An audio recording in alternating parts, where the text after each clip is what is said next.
അപ്പോൾ നമുക്കിന്ന് നോക്കാനുള്ളത് stock selection സ്ട്രാറ്റജിയെ പറ്റിയാണ്. സ്റ്റോക്ക് സെലക്ഷൻ ഇൻവെസ്റ്റ്മെന്റിന് വേണ്ടിയിട്ടുള്ള സ്റ്റോക്ക് സെലക്ഷൻ സ്ട്രാറ്റജി. ട്രേഡിങ്ങിനേക്കാൾ ഉപരി ലോങ് ടൈം ഇൻവെസ്റ്റ്മെന്റുകൾക്കായിട്ടുള്ള ഷെയറുകൾ എങ്ങനെയാണ് പരിഗണിക്കേണ്ടത്.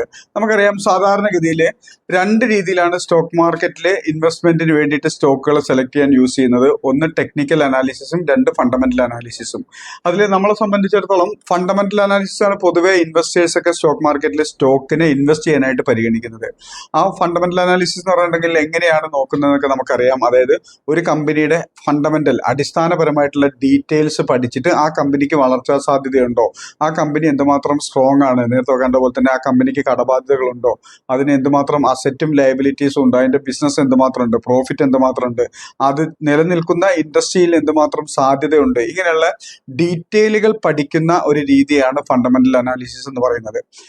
ടെക്നിക്കൽ അനാലിസിസ് എന്ന് വെച്ചിട്ടുണ്ടെങ്കിൽ പ്രീവിയസ് ഹിസ്റ്ററി, കഴിഞ്ഞ കാലങ്ങളിൽ സ്റ്റോക്ക് മാർക്കറ്റിൽ അതിന്റെ പ്രൈസിന്റെ മൂവ്മെന്റ് അനുസരിച്ച് ഈ ടെക്നിക്കൽ അനാലിസിസ്, അതായത് സപ്പോർട്ടുകളും റെസിസ്റ്റൻസുകളും മറ്റു കാര്യങ്ങളൊക്കെ കണ്ടുപിടിച്ച് ആ ചാർട്ടിനെ ബേസ് ചെയ്തിട്ട്, അഥവാ അതിന്റെ ഈ പ്രൈസ് മൂവ്മെന്റിനെ ബേസ് ചെയ്തിട്ട് വാങ്ങണോ വിൽക്കണോ, അത് മൂവ്മെന്റിനുള്ള സാധ്യതയുണ്ടോ എന്ന് കണ്ടെത്തുന്ന രീതിയാണ് ടെക്നിക്കൽ അനാലിസിസ് എന്ന് പറഞ്ഞത്. നമ്മളിവിടെ നോക്കുന്നത് ടെക്നിക്കൽ അനാലിസിസ് ആണെങ്കിൽ പോലും അത് ഫണ്ടമെന്റൽ അനാലിസിസിന്റെ ഫലം ചെയ്യുന്ന ടെക്നിക്കൽ അനാലിസിസ് ആണ് നമ്മൾ ഫോളോ ചെയ്യുന്നത്. അതായത് ഫണ്ടമെന്റൽ അനാലിസിസ് എന്ന് വെച്ചിട്ടുണ്ടെങ്കിൽ നമുക്കറിയാവുന്നതാണ്, ഒരു ടാറ്റ മോട്ടോഴ്സ് എന്നുള്ളൊരു കമ്പനി എടുക്കുകയാണെങ്കിൽ ടാറ്റ മോട്ടോഴ്സ് എന്ന കമ്പനിയെ പറ്റി ഡീറ്റെയിൽ ആയിട്ട് പഠിക്കുന്നു. അത് ഈ ഓട്ടോമൊബൈൽ ഇൻഡസ്ട്രീസിൽ നിലനിൽക്കുന്ന ഒരു കമ്പനിയാണെന്നും ആ ഓട്ടോമൊബൈൽ ഇൻഡസ്ട്രീസിനും ഇന്ത്യയിൽ വലിയ സാധ്യതയുണ്ടെന്നും അതുപോലെ തന്നെ ഇന്ത്യയിലെ ടോപ്പ് കമ്പനികളിൽ ഒന്നാണ് ടാറ്റ മോട്ടോഴ്സ് എന്നും, അതുപോലെ തന്നെ ടാറ്റ എന്ന് പറയുന്ന ഒരു വലിയൊരു ബിസിനസ് ഗ്രൂപ്പിന്റെ കീഴിലാണ് ഈ ടാറ്റ മോട്ടോഴ്സ് നിൽക്കുന്നതെന്നും അതിന്റെ ഇപ്പോഴത്തെ മാർക്കറ്റ് ഷെയർ വലിയ രീതിയിൽ ഉണ്ട് എന്നും, അതുപോലെ തന്നെ വലിയ സാധ്യതകൾ, കടബാധ്യതകളൊക്കെ കുറഞ്ഞ ഒരു കമ്പനിയാണ്, അതിന് അസറ്റ് അതുമാത്രം അസറ്റ് ഉണ്ട്, കഴിഞ്ഞ കാലങ്ങളിൽ അത്യാവശ്യം പ്രോഫിറ്റ് എടുത്തുകൊണ്ടിരിക്കുന്ന കമ്പനികളാണ്. ഇങ്ങനെയുള്ള ഡീറ്റെയിൽ വെച്ച് നോക്കുമ്പോൾ കമ്പനി അതിന്റെ ഫൗണ്ടേഷൻ സ്ട്രോങ് ആണെന്നും അതിന് ഫ്യൂച്ചറിലേക്കുള്ള സാധ്യതയുണ്ടെന്നും മനസ്സിലാക്കിയിട്ട് ഇൻവെസ്റ്റ് ചെയ്യുന്ന രീതിയാണ് ഫണ്ടമെന്റൽ അനാലിസിസ്. ടെക്നിക്കൽ അനാലിസിസിലേക്ക് വരുമ്പോഴേക്കും നമുക്കറിയാം, പുവർലി അതിന്റെ ചാർട്ട് ബേസ് ചെയ്തിട്ട്, അതോ അതിന്റെ previous history, price history base ചെയ്തിട്ട് നിൽക്കുന്നതാണ്. ഇത് രണ്ടും കൂടെ മിക്സ് ചെയ്യുന്ന രീതിയാണ് നമ്മൾ ഫോളോ ചെയ്യുന്നത്. കാരണം സ്റ്റോക്ക് സെലക്ട് ചെയ്യാൻ, ഇൻവെസ്റ്റ്മെന്റിന് വേണ്ടിയിട്ട് സ്റ്റോക്ക് സെലക്ട് ചെയ്യാൻ നമ്മൾ നോക്കുന്ന 4 കാര്യങ്ങളാണ്. ആ ഒരു സ്റ്റോക്കിന് ഗ്രോത്ത് ഉണ്ടോ എന്ന് നോക്കും, അതിന് വോളിയം ഉണ്ടോ എന്ന് നോക്കും, ബാഡ് ഹിസ്റ്ററി ക്രിയേറ്റ് ചെയ്തിട്ടുണ്ടോ എന്ന് നോക്കും, ഇപ്പോൾ അതൊരു പോസിറ്റീവ് ട്രെൻഡിലാണോ നെഗറ്റീവ് ട്രെൻഡിലാണോ എന്ന് നോക്കും. ഈ 4 ഘടകങ്ങളും അനുകൂലമാണെങ്കിൽ ഫണ്ടമെന്റലി അല്ലെങ്കിൽ ടെക്നിക്കലി സ്ട്രോങ് ആയിട്ടുള്ള ഒരു കമ്പനിയാണെന്ന് നമുക്ക് മനസ്സിലാക്കാൻ സാധിക്കും. അപ്പോൾ ഇത് 4 പോസിറ്റീവ് ആയിട്ടുള്ള അല്ലെങ്കിൽ അനുകൂലമായിട്ട് നിൽക്കുന്ന ഒരു കമ്പനികളെ നമുക്ക് വിശ്വസിച്ച് ഇൻവെസ്റ്റ്മെന്റ് ചെയ്യാവുന്നതേ ഉള്ളൂ. അതിന് കുറച്ച് കാര്യങ്ങളും കൂടെ നോക്കി കഴിഞ്ഞിട്ടുണ്ടെങ്കിൽ വളരെ കോൺഫിഡൻസ് ആയിട്ട് നമുക്ക് ആ ഒരു സ്റ്റോക്കിൽ നമുക്ക് ഇൻവെസ്റ്റ് ചെയ്യാൻ സഹായിക്കും. അതായത് 4 കാര്യങ്ങളാണ് നമ്മൾ നോക്കുന്നത്. ഒന്ന്, കമ്പനിക്ക് ഗ്രോത്ത് ഉണ്ടോ, അതായത് പ്രൈസ് ഗ്രോത്ത് തന്നിട്ടുണ്ടോ എന്ന് നോക്കുന്നത്. അതെങ്ങനെയാണ് നോക്കുന്നത് നമുക്ക് നോക്കാം. ഏതെങ്കിലും ഒരു കമ്പനിയുടെ ചാർട്ട് നമ്മൾ എടുക്കുകയാണ്. ഇപ്പോൾ ഈ ദീപക് നൈട്രേറ്റ് എന്ന് പറയുന്ന കമ്പനിയാണ് നമ്മുടെ മുമ്പിൽ ഇരിക്കുന്നത്. ദീപക് നൈട്രേറ്റ് എന്ന കമ്പനിയുടെ ചാർട്ട്, ഡെയിലി ടൈം ഫ്രെയിമിലുള്ള ഒരു ചാർട്ടാണ് ഇപ്പൊ നമ്മുടെ മുമ്പിൽ ഇരിക്കുന്നത്. ഇത് നമ്മൾ ടെക്നിക്കൽ അനാലിസിസ് പ്രകാരം, നമ്മളുടെ ഒരു സിസ്റ്റം പ്രകാരം ഇതിനെ നോക്കാനായിട്ട് ആദ്യം ഇതിന്റെ ചാർട്ടിനെ വീക്ക്ലി ടൈം ഫ്രെയിമിലേക്ക് കൊണ്ടുവരണം. വീക്ക്ലി ടൈം ഫ്രെയിമിലേക്ക് കൊണ്ടുവന്നിട്ട് ഏതൊരു സ്റ്റോക്ക് നമ്മുടെ മുമ്പിൽ വരികയാണെങ്കിലും അതിന്റെ മാക്സിമം ഹിസ്റ്ററി എടുത്ത് നോക്കണം. മാക്സിമം ഹിസ്റ്ററി എന്ന് വെച്ചിട്ടുണ്ടെങ്കിൽ ചാർട്ട് എന്തുമാത്രം ദൂരെ വരെ വരുന്നുണ്ട് എന്നുള്ളതാണ് മാക്സിമം ഹിസ്റ്ററി എടുത്ത് നോക്കുന്നത്. അപ്പോൾ ഇത് നമ്മൾ ട്രേഡിംഗ് വ്യൂ എന്ന് പറയുന്ന ഒരു സൈറ്റാണ് നോക്കുന്നത്. അതുകൊണ്ട് തന്നെ ഇതിനകത്ത് അതിന്റെ ചാർട്ട് സ്റ്റാർട്ട് ചെയ്യുന്ന ഭാഗത്ത്, അതായത് പ്രൈസ് അത് ലിസ്റ്റ് ചെയ്ത സമയത്ത് ഏകദേശം ഇതുപോലത്തെ ഒരു സിമ്പൽ ഇവിടെ വരാറുണ്ട്. എപ്പോഴും ചിലപ്പോൾ കൺട്രോൾ എന്നില്ല, ഒട്ടുമിക്ക സ്റ്റോക്കുകളിലും ഇതുപോലത്തെ ഒരു സിമ്പൽ വരാറുണ്ട്. ഈ സിമ്പൽ വരുമ്പോൾ നമുക്കറിയാം അതിന്റെ പുറകിലേക്ക് പിന്നെ അതിന്റെ ഹിസ്റ്ററി ഇല്ല. അതുകൊണ്ട് ആ ഭാഗത്തു നിന്നായിരിക്കും അതിന്റെ ഹിസ്റ്ററി തുടങ്ങുന്നത്. അപ്പോൾ മാക്സിമം ഹിസ്റ്ററി എടുക്കുക, എത്രത്തോളം അതിന്റെ ഹിസ്റ്ററി ഉണ്ട് നോക്കുക. എന്നിട്ട് ഗ്രോത്ത് നോക്കുന്നത്, ഗ്രോത്ത് എന്ന് പറയുന്ന കാര്യമാണ് നമ്മളിപ്പോൾ നോക്കുന്നത്. ഗ്രോത്ത് നോക്കുമ്പോൾ എപ്പോഴും കഴിഞ്ഞ കാലങ്ങളിൽ അതിന്റെ പ്രൈസ് വേരിയേഷൻ എങ്ങനെ ഉണ്ടായിരുന്നു, പ്രൈസിന്റെ മൂവ്മെന്റ് എങ്ങനെ ഉണ്ടായിരുന്നാണ് ഗ്രോത്ത് കൊണ്ട് ഉദ്ദേശിക്കുന്നത്. ഇപ്പൊ ഈ മാർക്കറ്റിന്റെ ഈ സ്റ്റോക്കിന്റെ വില ഏകദേശം 1944, അതായത് ഏകദേശം 1950 അടുത്താണ് ഈ സ്റ്റോക്കിന്റെ വില ഇപ്പൊ നിൽക്കുന്നത്. അപ്പൊ ഗ്രോത്ത് കഴിഞ്ഞ വർഷങ്ങളിൽ എന്തുമാത്രം പ്രൈസ് വേരിയേഷൻ, പ്രൈസിന്റെ വളർച്ച ഉണ്ടായിട്ടുണ്ട് എന്നുള്ളതാണ് ഗ്രോത്ത്. ഇപ്പോൾ നമുക്കറിയാൻ പറ്റും ഇത് ഏകദേശം ഒരു ഒരു വർഷം മുമ്പ് 2024 ജൂലൈ മാസത്തിലേക്ക് ഇതിന്റെ വില 3100 അടുത്താണ്. ആ സ്ഥാനത്ത് നിന്നാണ് 2000 താഴേക്ക് വന്നിരിക്കുന്നത്. ഏകദേശം 1/3, അതായത് 30-35% ഇതിന്റെ വില താഴ്ന്നു വന്നിട്ടുണ്ട്. അപ്പൊ നോക്കുക, കഴിഞ്ഞ വർഷം ഈ ഒരു സ്റ്റോക്കിൽ ഇൻവെസ്റ്റ് ചെയ്ത നമ്മളെ സംബന്ധിച്ചിടത്തോളം ഇതിനകത്ത് കാര്യമായിട്ട് ഗ്രോത്ത് ഒന്നും തന്നിട്ടില്ല എന്ന് മാത്രമല്ല, ഒരു ഏകദേശം 30%ഓളം ഇത് നമുക്ക് നഷ്ടമാണ് സംഭവിച്ചിരിക്കുന്നത്. ഇനിയും കുറച്ച് ദൂരം മുന്നോട്ട് പോകുമ്പോൾ നമുക്ക് നോക്കാം.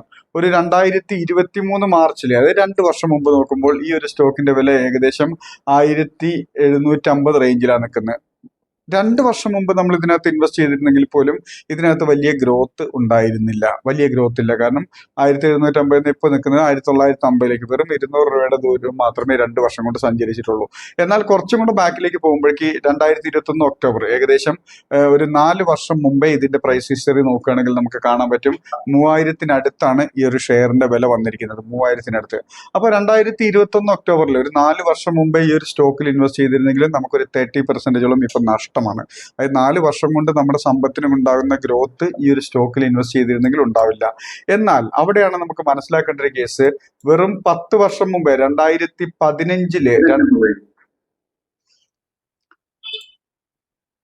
ഞാൻ മ്യൂട്ടാൾ കൊടുക്കാണ്. 2015 ഈ സ്റ്റോക്കിൽ നമ്മൾ ജൂലൈ മാസത്തിൽ ഇൻവെസ്റ്റ് ചെയ്തിരുന്നെങ്കിൽ വെറും 75 രൂപ, 100 രൂപയ്ക്ക് താഴെ മാത്രമാണ് ഈ ഷെയറിന്റെ വില ഉണ്ടായിരുന്നത്. അതിപ്പോ 1900, 2000 എത്തി നിൽക്കുന്നു. 10 വർഷം കൊണ്ട് ഇത് വലിയൊരു ഗ്രോത്ത് തന്നിട്ടുണ്ട്. അപ്പോൾ 10 വർഷം കൊണ്ട് ഗ്രോത്ത് തന്നിട്ടുണ്ടെന്ന് പറയുമ്പോഴേക്ക് നമ്മൾ 2021 വെറും ഒരു 5 വർഷം മുമ്പത്തെ കഥയൊക്കെ നോക്കുകയാണെങ്കിൽ വലിയ ഗ്രോത്ത് തന്നിട്ടുള്ള ഒരു സ്റ്റോക്കാണ് ഇതിനകത്ത്. അപ്പോൾ ഒരു ഷോർട്ട് ടൈമിലേക്ക് ഈ ഒരു സ്റ്റോക്ക് വലിയ ഗ്രോത്ത് തരുന്നില്ല, പക്ഷേ ലോങ് ടൈം ഇൻവെസ്റ്റ്മെന്റ് ഒരു 10 വർഷത്തെ കണക്കൊക്കെ എടുക്കുകയാണെങ്കിൽ, 15 വർഷത്തെ കണക്കൊക്കെ എടുക്കുകയാണെങ്കിൽ ഇത് വലിയ റിട്ടേൺ തന്നിട്ടുള്ള ഒരു സ്റ്റോക്കാണ് നമുക്ക് മനസ്സിലാക്കാം. അപ്പോൾ ഇപ്പോൾ കഴിഞ്ഞ 4-5 വർഷമായിട്ട് ഗ്രോത്ത് ഇല്ല, പക്ഷെ അതിനു മുമ്പ് ഒരു വലിയ ഗ്രോത്ത്, വലിയ രീതിയിൽ ഒരു ഗ്രോത്ത് തന്നിട്ടുള്ള ഒരു സ്റ്റോക്ക് ആയതുകൊണ്ട് തന്നെ ഇതിനെ നമ്മൾ ആ ഈ ഗ്രോത്ത് എന്ന് പറയുന്ന ആ ഒരു കാര്യം നോക്കുമ്പോൾ ഒരു 60% എബോവ് മാർക്ക് നമുക്ക് ഇതിന് കൊടുക്കാൻ പറ്റും. 60 എബോവ് മാർക്ക് ഇതിന് കൊടുക്കാൻ പറ്റും. കാരണം ഗ്രോത്ത് തന്നിട്ടുണ്ട്. ഇപ്പൊ കുറച്ചു കാലമായിട്ട് വലിയൊരു ഇഷ്യൂ ഒന്നും ഇല്ലാതെ ഒരു 30%ഓളം മാത്രമേ ഇതിനകത്ത് ഒരു കറക്ഷൻ അഥവാ ഒരു ഹൈയിൽ നിന്നും താഴേക്ക് വന്നിട്ടുള്ളൂ എന്ന് നമുക്ക് മനസ്സിലാക്കാൻ പറ്റും. അപ്പോൾ ലോങ് ടൈമിലേക്ക് ഫസ്റ്റ് സിനാരിയോ എന്ന് വെച്ചിട്ടുണ്ടെങ്കിൽ ഗ്രോത്ത് തന്നിട്ടുണ്ടോ നോക്കുക. ഇനി മറ്റൊരു സ്റ്റോക്കും കൂടെ നമുക്കൊന്ന് നോക്കാം. അത് നേരത്തെ നമ്മൾ നോക്കിയിരുന്ന ബജാജ് ഫിനാൻസ് എന്ന് പറഞ്ഞ സ്റ്റോക്കിനെ പറ്റി തന്നെ എടുത്തു നോക്കാം. ബജാജ് ഫിനാൻസ്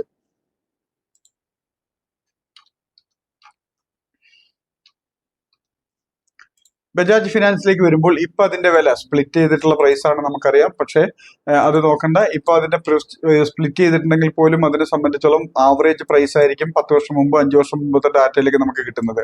ഇപ്പോൾ അതിന്റെ വില ഏകദേശം 928, 1000 രൂപയുടെ അടുത്ത് 950 രൂപയിലാണ് ഇപ്പൊ അതിന്റെ വില ഇരിക്കുന്നത്. കഴിഞ്ഞ വർഷം, കഴിഞ്ഞ നവംബർ 2024 ഒരു ജൂലൈ മാസത്തിൽ തന്നെ കാര്യം എടുക്കാം. ഇതിന്റെ വില ഏകദേശം 700 രൂപയുടെ അടുത്ത്, ചെറിയൊരു വേരിയേഷൻ, ഏകദേശം 950 രൂപ, ചെറിയൊരു ഗ്രോത്ത് തന്നിട്ടുണ്ട്. ഇനി ഒരു 2021 ഒരു 4 വർഷം മുമ്പ് അല്ലെങ്കിൽ 5 വർഷം മുമ്പ് എടുക്കാം. 2020 ഇതിന്റെ വില ഏകദേശം 200 രൂപ, അത്യാവശ്യം നല്ല ഗ്രോത്ത്. 2020 നമ്മൾ നോക്കേണ്ട കാരണം ഒരു കോവിഡിന്റെ സമയമായിരുന്നു. അപ്പൊ 2021 നോക്കാം. 2021 ഒരു 50% ഇതിന്റെ ഗ്രോത്ത് വന്നിരിക്കുന്നത്. ഒരു 4 വർഷം കൊണ്ട് 50% ആണ് ഇതിന്റെ ഗ്രോത്ത് വന്നിരിക്കുന്നത്. എന്നാൽ 2015 10 വർഷം മുമ്പുള്ള ഇതിന്റെ ഹിസ്റ്ററി നോക്കുകയാണെങ്കിൽ വെറും 50 രൂപ റേഞ്ചിൽ നിന്നും ഇത് 950, 1000 രൂപ റേഞ്ചിലേക്ക് വന്നിരിക്കുന്നു. അത്യാവശ്യം നല്ല ഗ്രോത്ത് വന്നിട്ടുണ്ട്. അപ്പൊ ഈ ഒരു സ്റ്റോക്കിനും കഴിഞ്ഞ 3-4 വർഷമായിട്ട് ഒരു ആവറേജ് ഗ്രോത്തേ ഉള്ളെങ്കിൽ പോലും ഒരു 10 വർഷത്തെ 15 വർഷത്തെ ഹിസ്റ്ററി എടുത്ത് നോക്കുമ്പോൾ ഇതിനകത്ത് അത്യാവശ്യം നല്ല ഗ്രോത്ത് ഉണ്ട്. അതുകൊണ്ട് തന്നെ ഒരു 70% എബോവ് നമുക്കിതിനെ ഗ്രോത്ത് സക്സസ് ആണെന്ന് കണക്കാക്കാം. ഇങ്ങനെ ഏത് കമ്പനി എടുത്താലും, ഇപ്പൊ ടാറ്റ മോട്ടോഴ്സിന്റെ കാര്യത്തിലേക്ക് വരികയാണെങ്കിൽ ഒട്ടുമിക്കവരുടെയും ഫേവറേറ്റ് ആയിട്ടുള്ള ഒരു സ്റ്റോക്കാണ് ടാറ്റ മോട്ടോഴ്സ്. ഇപ്പൊ അതിന്റെ വില നിൽക്കുന്നത് ഏകദേശം 675 എന്നുള്ള പ്രൈസിലാണ്. അത് ഒരു 2000 കഴിഞ്ഞ വർഷത്തിന് 2 വർഷം മുമ്പേ 1100, 1200 രൂപ വരെ പോയ സ്ഥാനം ഇത് ഓൾമോസ്റ്റ് 50% താഴേക്ക് വന്നിട്ടുണ്ട്. 2 വർഷം മുമ്പേ ഇതിനകത്ത് ഇൻവെസ്റ്റ് ചെയ്തിരുന്ന ചെയ്തിരുന്നെങ്കിൽ അതിന്റെ ഒരു 50% ഇത് താഴേക്ക് വന്ന ഒരു സ്റ്റോക്കാണ് നമുക്ക് കാണാൻ പറ്റും. എന്നാൽ ഒരു 2021 നമ്മൾ നേരത്തെ നോക്കിയ 2021 നോക്കുമ്പോൾ 300 രൂപ റേഞ്ചിൽ വില ഉണ്ടായിരുന്ന സ്റ്റോക്ക് ഇപ്പോൾ ഓൾമോസ്റ്റ് ഡബിൾ ആയിട്ടുണ്ട്. ഒരു 4 വർഷം കൊണ്ട് ഡബിൾ ആയിട്ടുണ്ട് അതിന്റെ ക്യാപിറ്റൽ എന്ന് കാണാൻ പറ്റും. പക്ഷെ ഇത് പലപ്പോഴും ഈ ഒരു സ്റ്റോക്ക് നമുക്ക് കാണാം 2015 അതായത് 10 വർഷം മുമ്പേ ഇതിന്റെ പ്രൈസ് എന്ന് പറഞ്ഞിട്ടുണ്ടെങ്കിൽ ഈ പറഞ്ഞ 600 രൂപയിലായിരുന്നു. 10 വർഷം മുമ്പ് ഇത് വലിയ ഗ്രോത്ത് തന്നിട്ടില്ല. അപ്പൊ ഈ സ്റ്റോക്കിനെ നമ്മൾ ഗ്രോത്ത് എന്നുള്ള രീതിയിൽ പരിഗണിക്കുമ്പോൾ ഒരു 40% താഴെ മാത്രമേ ഇതിനെ നമ്മൾ പരിഗണിക്കാൻ പാടുള്ളൂ. കാരണം ഇത് പലപ്പോഴും വലിയ ഗ്രോത്തും തന്നിട്ടുണ്ട്, അതുപോലെ തന്നെ മാർക്കറ്റിൽ വലിയ കറക്ഷനും തന്നിട്ടുള്ള ഒരു സ്റ്റോക്ക് ആയതുകൊണ്ട് നമ്മൾ ഒരു 40% മാത്രമേ ഇതിനെ നമ്മൾ പരിഗണിക്കാൻ പാടുള്ളൂ ഈ ഒരു സ്റ്റോക്കിന്.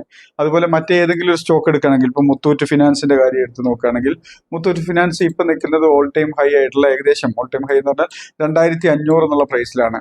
ഒരു 2021 ജൂലൈയില് ഇതിന്റെ പ്രൈസ് ഒന്ന് നോക്കുകയാണെങ്കിൽ നമുക്ക് 2021 ജൂലൈ ഇതിന്റെ പ്രൈസ് ഏകദേശം 1500. അതിൽ നിന്നും 2500 ഇത് ഗ്രോത്ത് വന്നിട്ടുണ്ട്. ഒരു 4 വർഷം കൊണ്ട് ഓൾമോസ്റ്റ് ഒരു 80% ഇത് ഗ്രോത്ത് തരുന്നുണ്ട്. 2015 10 വർഷം മുമ്പാണെങ്കിൽ ഇത് വെറും 200 രൂപ റേഞ്ചിൽ ഉണ്ടായിരുന്ന സ്റ്റോക്കാണ് ഇപ്പോൾ 2500 രൂപ റേഞ്ചിലേക്ക് എത്തിയിരിക്കുന്നത്. അപ്പോൾ അത്യാവശ്യം നല്ല ഗ്രോത്ത് ഈ ഒരു സ്റ്റോക്ക് തരുന്നുണ്ട്. അപ്പോൾ ഇങ്ങനെ ഗ്രോത്ത് കഴിഞ്ഞ 2 വർഷം മുമ്പ്, 5 വർഷം മുമ്പ്, 10 വർഷം മുമ്പ് ഈ ഒരു സ്റ്റോക്ക് നമ്മൾ അതിനകത്ത് ഇൻവെസ്റ്റ് ചെയ്തിരുന്നെങ്കിൽ നമുക്ക് ഹാപ്പി ആകുന്ന റിട്ടേൺ ഉണ്ടോ എന്നാണ് ഗ്രോത്ത് എന്നുള്ള ബേസ് ചെയ്തിട്ട് നമ്മൾ നോക്കുന്നത്. അതായത് ഒരു സ്റ്റോക്ക് നമ്മൾ ടെക്നിക്കൽ അനാലിസിസും ഫണ്ടമെന്റൽ അനാലിസിസും കൂടെ മിക്സ് ചെയ്തിട്ടുള്ള നമ്മുടെ രീതിയിലേക്ക് ഒരു സ്റ്റോക്കിനെ നമ്മൾ ഇൻവെസ്റ്റ്മെന്റിന് പരിഗണിക്കാമോ എന്ന് നമ്മൾ നോക്കുമ്പോൾ ആദ്യം ഗ്രോത്ത് ഉണ്ടോ എന്ന് നോക്കുന്നു. ഗ്രോത്ത് എന്ന് വെച്ചിട്ടുണ്ടെങ്കിൽ കഴിഞ്ഞ 1, 2, 3, 5, 10 വർഷം കൊണ്ട് ആ ഒരു സ്റ്റോക്ക് എന്തുമാത്രം റിട്ടേൺ തന്നിട്ടുണ്ട്. നമ്മൾ അതിനകത്ത് ഇൻവെസ്റ്റ് ചെയ്തിരുന്നെങ്കിൽ നമ്മൾ ഹാപ്പി ആകുമായിരുന്നു. ഒരു 10 വർഷം മുമ്പ് അല്ലെങ്കിൽ 5 വർഷം മുമ്പ് അല്ലെങ്കിൽ 3 വർഷം മുമ്പേ നമ്മൾ അതിനകത്ത് ഇൻവെസ്റ്റ് ചെയ്തിരുന്നെങ്കിൽ നമ്മൾ അതിനകത്ത് ഹാപ്പി ആകുമായിരുന്നു നോക്കുക. അങ്ങനെ 10 വർഷം മുമ്പ്, 5 വർഷം മുമ്പൊക്കെ ഉള്ളതിനേക്കാൾ വലിയ രീതിയിൽ അതിന് ഗ്രോത്ത് തന്നിട്ടുണ്ട് എന്നുണ്ടെങ്കിൽ തീർച്ചയായിട്ടും ഗ്രോത്ത് എന്നുള്ള ആ ഒരു ക്രൈറ്റീരിയ നമുക്കത് മീറ്റ് ചെയ്യുന്നതായിട്ട് കണക്കാക്കാം. അതനുസരിച്ച് ആ ഒരു കാര്യത്തിൽ ഗ്രോത്ത് ഉള്ള സ്റ്റോക്കുകൾ എപ്പോഴും പരിഗണിക്കുക. കാരണം ഗ്രോത്ത് എന്ന് പറയുമ്പോൾ സ്വാഭാവികമായിട്ടും പ്രൈസിന് വളർച്ചയില്ലെങ്കിൽ, അതിലുള്ള ഫണ്ടിന് ഗ്രോത്ത് ഇല്ലെങ്കിൽ ഇൻവെസ്റ്റേഴ്സിന് താല്പര്യം കുറവായിരിക്കും ആ സ്റ്റോക്കിൽ. അപ്പോൾ ഇൻവെസ്റ്റേഴ്സ് കൂടുതൽ അതിനകത്ത് ഇൻട്രസ്റ്റഡ് ആയി അതിനകത്ത് ഫണ്ട് ഇൻവെസ്റ്റ് ചെയ്യണമെന്നുണ്ടെങ്കിൽ ആ ഒരു സ്റ്റോക്കിന് എപ്പോഴും ഗ്രോത്ത് ഉണ്ട് എന്ന് ഉറപ്പ് വരുത്തണം. രണ്ടാമത്തത് വോളിയം. വോളിയം എന്ന് വെച്ചിട്ടുണ്ടെങ്കിൽ വാങ്ങൽ വിൽക്കലുകളെയാണ് വോളിയം എന്ന് പറയുന്നത്. അതായത് ഈ നേരത്തെ കണ്ട ഈ സ്റ്റോക്കിന്റെ ചാർട്ടിന്റെ ഹിസ്റ്ററിയിലേക്ക് തന്നെ നമുക്ക് വരാം. ഇത്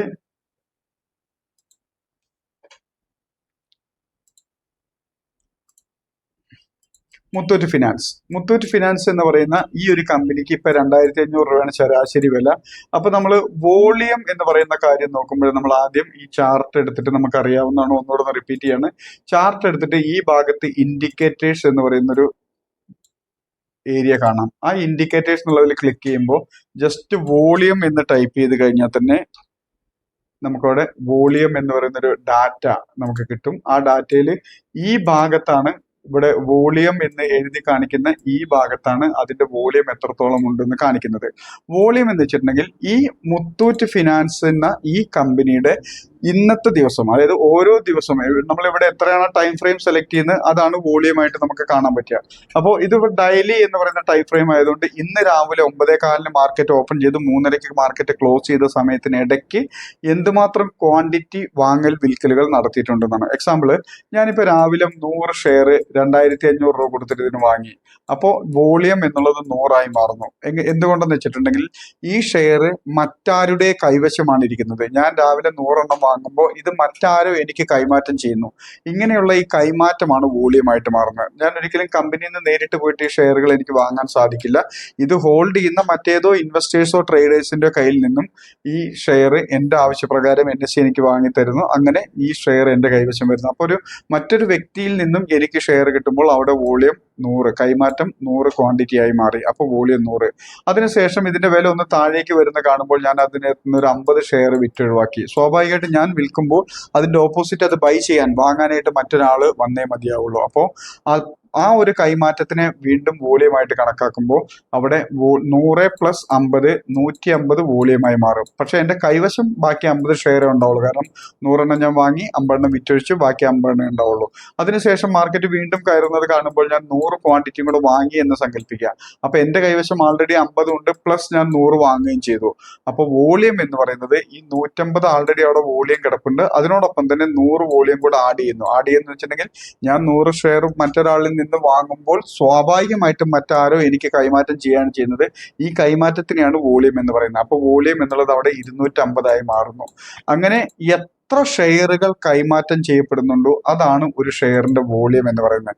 അതിന്റെ അർത്ഥം വോളിയം കൂടുന്തോറും കൈമാറ്റം ചെയ്യാനുള്ള ആളുകളുടെ എണ്ണം കൂടുന്നു, കൈമാറ്റം ചെയ്യുന്ന സാഹചര്യം കൂടുന്നു. അപ്പൊ ആളുകൾക്ക് അത്രയും വിശ്വാസമാണ് ആ സ്റ്റോക്കിൽ കൈമാറ്റം ചെയ്യാനും വോളിയത്തിലും അത് അത്രയും വിശ്വാസമാണെന്ന് അർത്ഥം. അപ്പോൾ വോളിയം ഉള്ള ഷെയറുകൾ നമുക്ക് വാങ്ങാം. ഈ വോളിയം ഉള്ള ഷെയറുകൾക്ക് ഒരു കാൽക്കുലേഷൻ ഉണ്ട്. ആ കാൽക്കുലേഷൻ ജസ്റ്റ് നമ്മൾ ഓർത്തിരിക്കണം. ഇപ്പൊ നമ്മൾ ഈ മുത്തൂറ്റ് എന്ന് പറയുന്ന കമ്പനിയുടെ വോളിയത്തിനെ പറ്റി നമ്മൾ കണ്ടു. ഏകദേശം 2500 രൂപയാണ് ആ ഷെയറിന്റെ വില. 2500 CMB എന്നാൽ കറന്റ് മാർക്കറ്റ് പ്രൈസ്. 2500 രൂപ വിലയുള്ള ഷെയർ ഒരു ദിവസം ശരാശരി 5 ലക്ഷം വോളിയം എങ്കിലും നടക്കുന്നുണ്ടോ നോക്കണം. അതുണ്ടെങ്കിൽ അതിന് സഫീഷ്യന്റ് വോളിയം ഉണ്ടെന്ന് അർത്ഥം.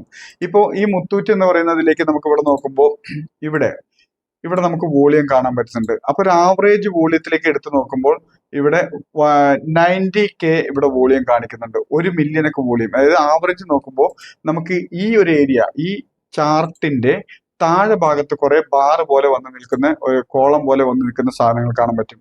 അതിൽ ഏറ്റവും ഹൈയും എടുക്കരുത്, ഏറ്റവും ലോവും എടുക്കരുത്. ഒരു മീഡിയം റേഞ്ചിൽ നിൽക്കുന്ന ഭാഗം വേണം നമ്മൾ സെലക്ട് ചെയ്യാൻ. ആ മീഡിയം ഏരിയയിലേക്ക് നോക്കുമ്പോൾ അവിടെ എത്ര ബൈ ഉണ്ട് എന്നുള്ളത് ഇവിടെ ഈ ഒരു മാർക്കിനകത്ത് കാണാൻ പറ്റും. അപ്പൊ ഈ മീഡിയത്തിലേക്ക് വന്നൊക്കെ 1.4 മില്യൺ. അപ്പൊ ശരാശരി 1 മില്യൺ വോളിയം, 1 മില്യൺ എന്ന് പറഞ്ഞാൽ 10 ലക്ഷമാണ് നമുക്കറിയാം. 1 മില്യൺ വോളിയം ഈ ഷെയറിൽ ഉണ്ട് നമുക്ക് കാണാൻ പറ്റും. അപ്പോൾ 2500 രൂപ വിലയുള്ള ഒരു ഷെയറിനെ സംബന്ധിച്ചിടത്തോളം 5 ലക്ഷം വോളിയം ഉണ്ടെങ്കിൽ അത് സഫീഷ്യന്റ് വോളിയം ആണെന്ന് നമുക്ക് മനസ്സിലാക്കാം. അപ്പോൾ അത്തരം സ്റ്റോക്കുകൾ ഗ്രോത്തുള്ള വോളിയം ആവശ്യത്തിനുള്ള സ്റ്റോക്കുകളാണെങ്കിൽ നമുക്ക് പരിഗണിക്കാം. ഒരു 100 രൂപ ശരാശരി മാർക്കറ്റ് പ്രൈസ് ഉള്ള ഒരു ഷെയറിന് മിനിമം 5 മില്യൺ വോളിയം എങ്കിലും ഉണ്ടോ എന്ന് നോക്കണം. അതിൽ താഴെയാണെങ്കിൽ നമ്മളൊന്ന് സൂക്ഷിക്കണം. കാരണം അത്രയും കുറഞ്ഞ വിലയുണ്ടായിട്ട് പോലും 5 മില്യൺ പോലും അതിനകത്ത് വാങ്ങാനും വിൽക്കാനും ആളില്ലെങ്കിൽ അതിന്റെ അർത്ഥം പബ്ലിക്കിന് അല്ലെങ്കിൽ ജനങ്ങൾക്ക് അല്ലെങ്കിൽ ഇൻവെസ്റ്റേഴ്സിന് ആ സ്റ്റോക്കിൽ വലിയ താല്പര്യമില്ല എന്നാണ്. അത്തരം സ്റ്റോക്കുകൾ നമ്മൾ പരിഗണിക്കാതിരിക്കുക. അതുപോലെ 500 രൂപ ശരാശരി മാർക്കറ്റ് പ്രൈസ് ഉള്ള ഒരു സ്റ്റോക്കിന് 3 മില്യൺ 30 ലക്ഷം വോളിയം ഒരു ദിവസം നടക്കുന്നുണ്ടോ എന്ന് ശ്രദ്ധിക്കുക. അതുപോലെ ശരാശരി 1500 രൂപ വിലയുള്ള ഒരു ഷെയറിനെ സംബന്ധിച്ചിടത്തോളം 1 മില്യൺ ഒരു ദിവസം നടക്കുന്നുണ്ടോ നോക്കുക. 2500 ആണെങ്കിൽ 5 ലക്ഷം ഉണ്ടോ നോക്കുക. 5000 രൂപ ശരാശരി വിലയുള്ള ഒരു സ്റ്റോക്കിന് 2 ലക്ഷം വോളിയം ഉണ്ടോ നോക്കുക. അതായത് ഷെയറിന്റെ market price CMP current market price കൂടുന്തോറും വോളിയം കുറഞ്ഞു വരുന്നു. പക്ഷെ ഒരു ആവറേജ് ഈ ഒരു വോളിയം ഓരോ പ്രൈസിനും കിട്ടുന്നുണ്ട്. 100 രൂപ വിലയുള്ള ഷെയറിന് 5 മില്യനും 1500 രൂപ വിലയുള്ള ഷെയറിന് 1 മില്യനൊക്കെ വോളിയം ശരാശരി ഉണ്ടോ നോക്കുക.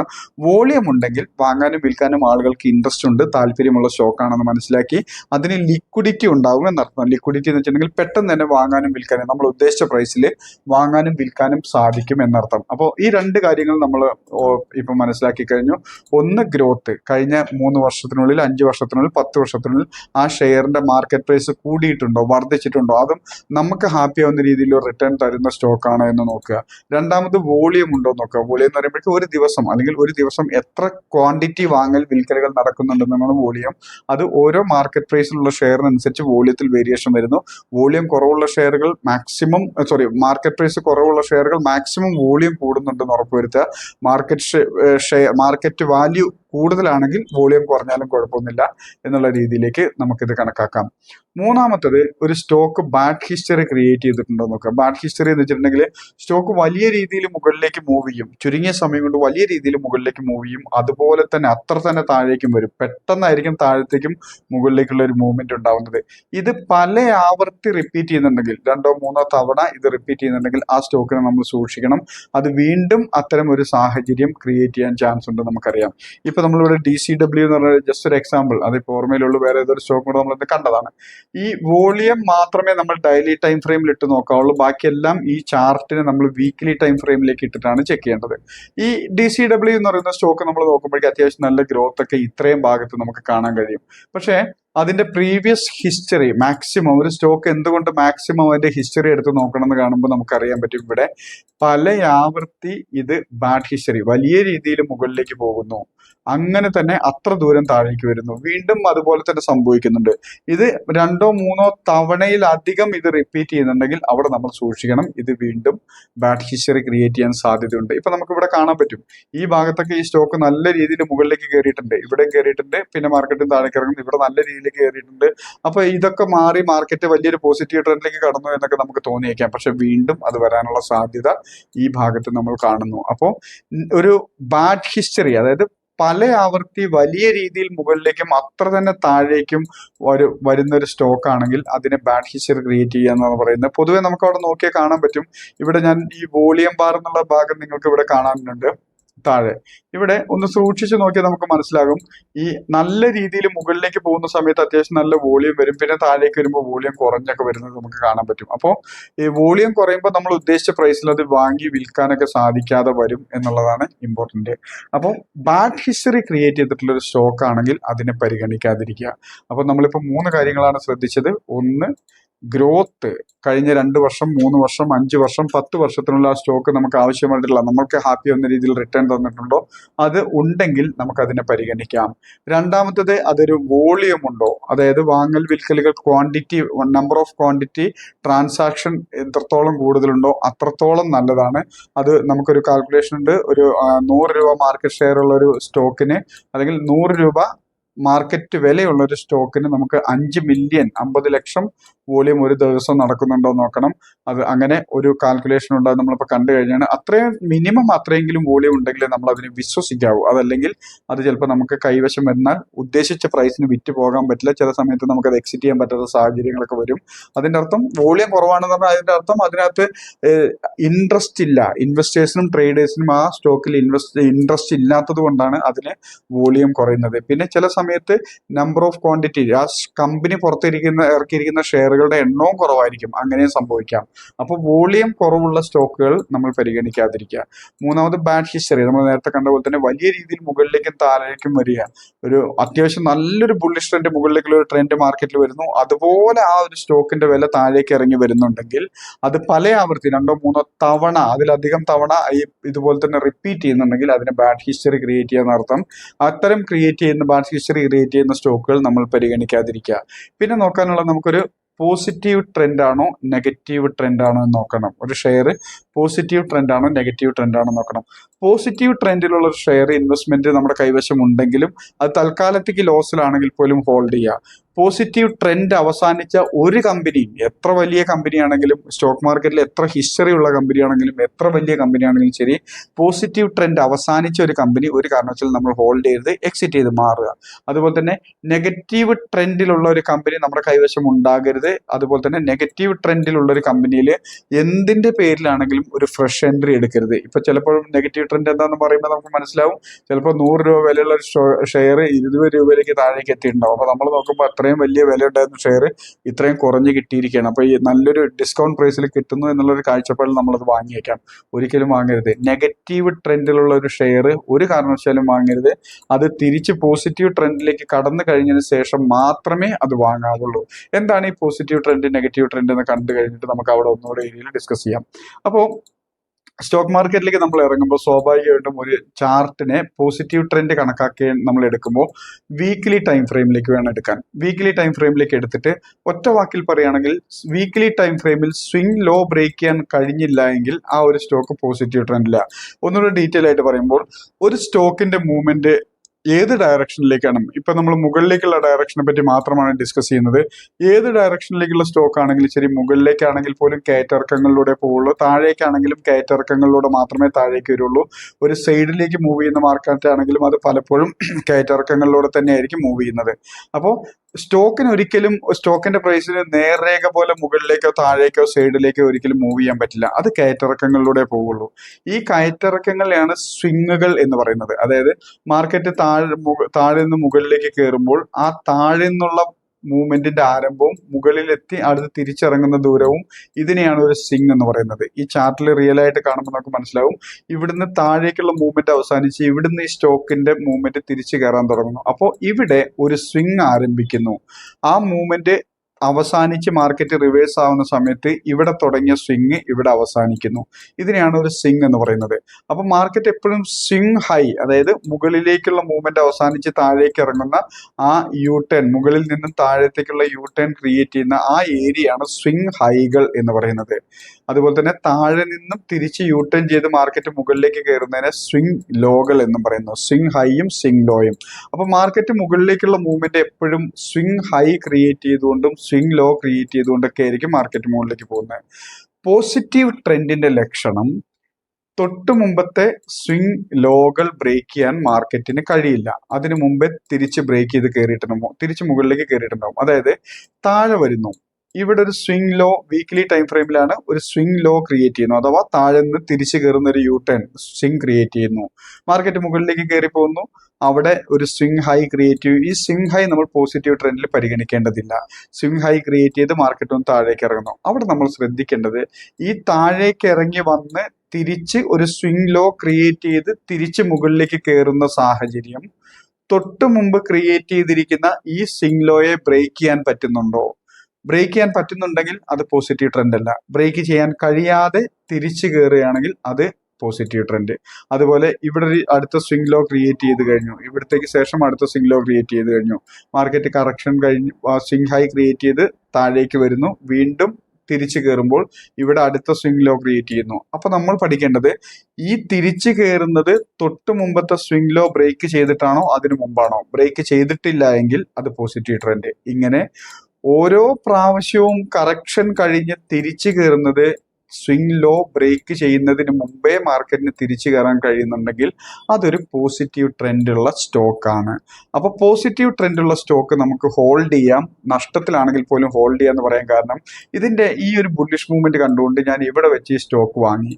ഞാൻ വാങ്ങിയതിന് ശേഷം ഈ സ്റ്റോക്കിന്റെ വില താഴേക്ക് വന്നു, എനിക്ക് ലോസ് സംഭവിച്ചു. ഞാൻ അപ്പോൾ നോക്കേണ്ടത് ഇതിന്റെ പ്രീവിയസ് ഹിസ്റ്ററി. ഇത് തൊട്ട് മുമ്പത്തെ സ്വിംഗ് ലോ ബ്രേക്ക് ചെയ്യാൻ കഴിയാതെ കയറി പോയിക്കൊണ്ടിരിക്കുന്ന ഒരു സ്റ്റോക്കാണോ? ആണെങ്കിൽ നഷ്ടത്തിലാണെങ്കിലും ഇത് ഹോൾഡ് ചെയ്യാം.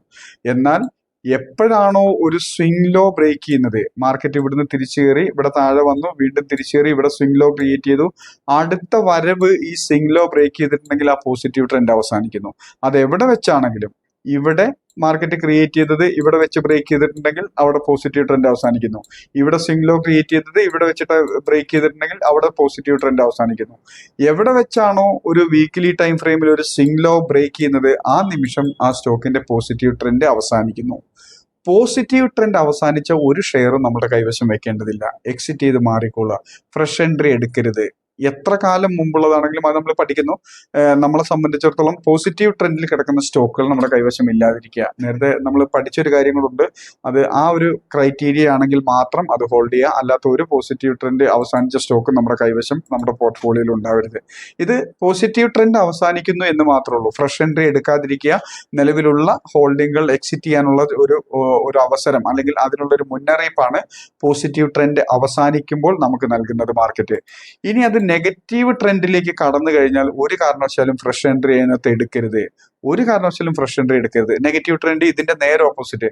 മറ്റത് പോസിറ്റീവ് ട്രെൻഡ് എന്ന് പറയുമ്പോൾ സ്വിംഗ് ലോ ബ്രേക്ക് ചെയ്യാൻ കഴിയുന്നതിന് മുമ്പേ മുകളിലേക്ക് കയറി പോകുന്നതാണെങ്കിൽ എപ്പോഴാണോ സ്വിംഗ് ലോ ബ്രേക്ക് ചെയ്ത് മാർക്കറ്റ് താഴെ വരികയും തൊട്ട് മുമ്പത്തെ swing high U-turn high swing high break ചെയ്യാൻ കഴിയാതെ താഴേക്ക് വരുന്നത്, അതിനെയാണ് നെഗറ്റീവ് ട്രെൻഡ് എന്ന് പറയുന്നത്.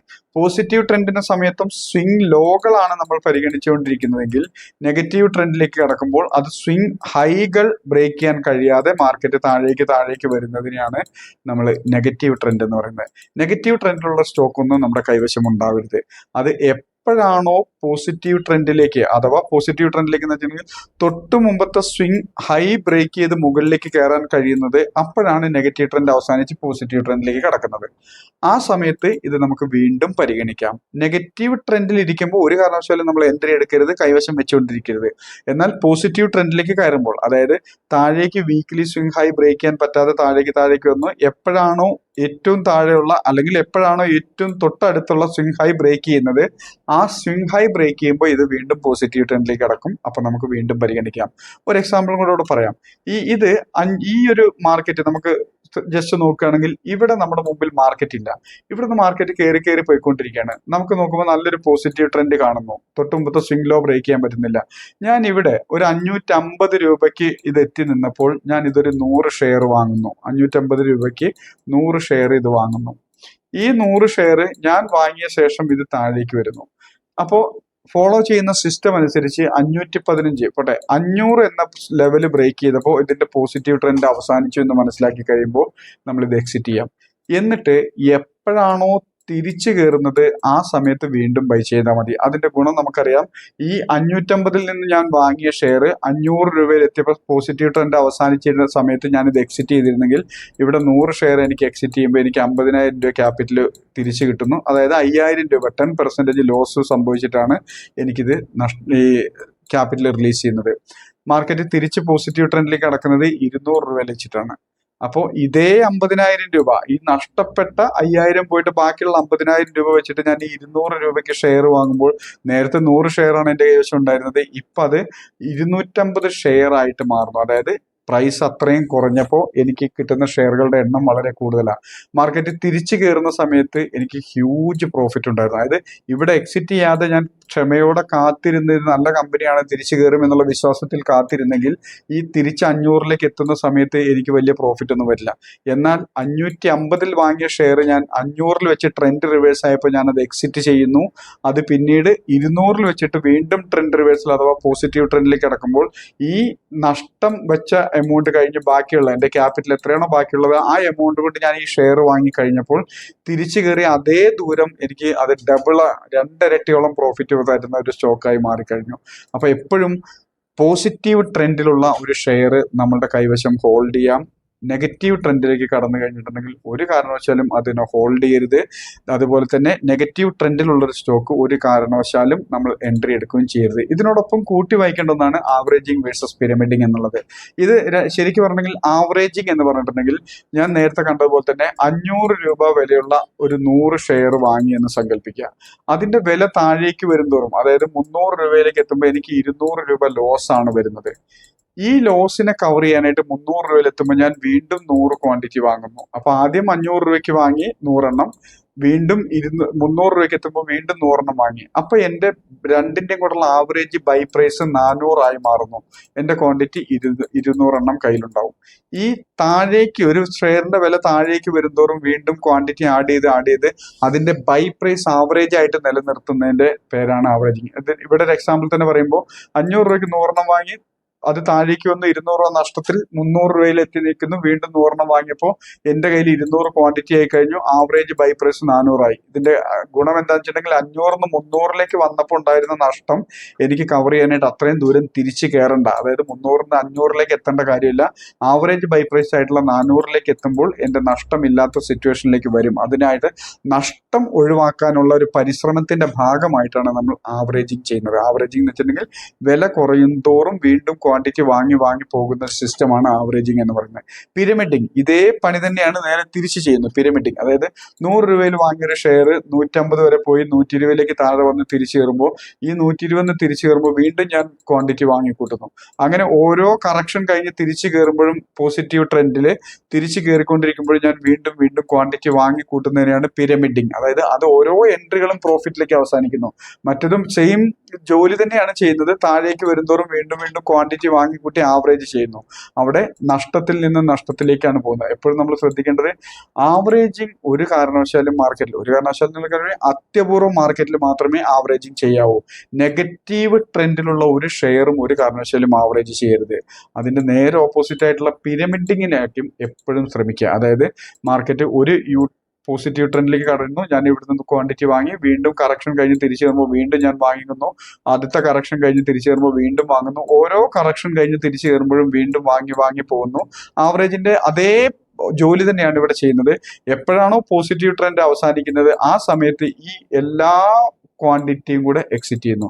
നമ്മളെ സംബന്ധിച്ചോളം ഇവിടുന്ന് തിരിച്ചു കയറുമ്പോൾ വാങ്ങിയ ഒരു ക്വാണ്ടിറ്റി മാത്രമേ ലോസിൽ അവസാനിപ്പിക്കുകയുള്ളൂ. ബാക്കി എല്ലാം ഹ്യൂജ് പ്രോഫിറ്റിലാണ്. അപ്പോൾ ആവറേജിങ് എന്നുള്ളത് വളരെ അത്യപൂർവം മാർക്കറ്റിൽ ചെയ്യേണ്ട ഒരു സ്ട്രാറ്റജിയാണ്. ബാക്കി സമയത്ത് ലോസിനെ അംഗീകരിച്ചുകൊണ്ട് എക്സിറ്റ് ചെയ്യാൻ പഠിക്കുക എന്നുള്ളതാണ് ഏറ്റവും ഇമ്പോർട്ടൻ്റ് ആയിട്ടുള്ള കാര്യം. അത് നമ്മൾ കഴിഞ്ഞ ദിവസം ക്യാപിറ്റൽ ആൻഡ് റിസ്ക് മാനേജ്മെന്റിന്റെ ഭാഗത്ത് ഡീറ്റെയിൽ ആയിട്ട് പഠിച്ചാണ്.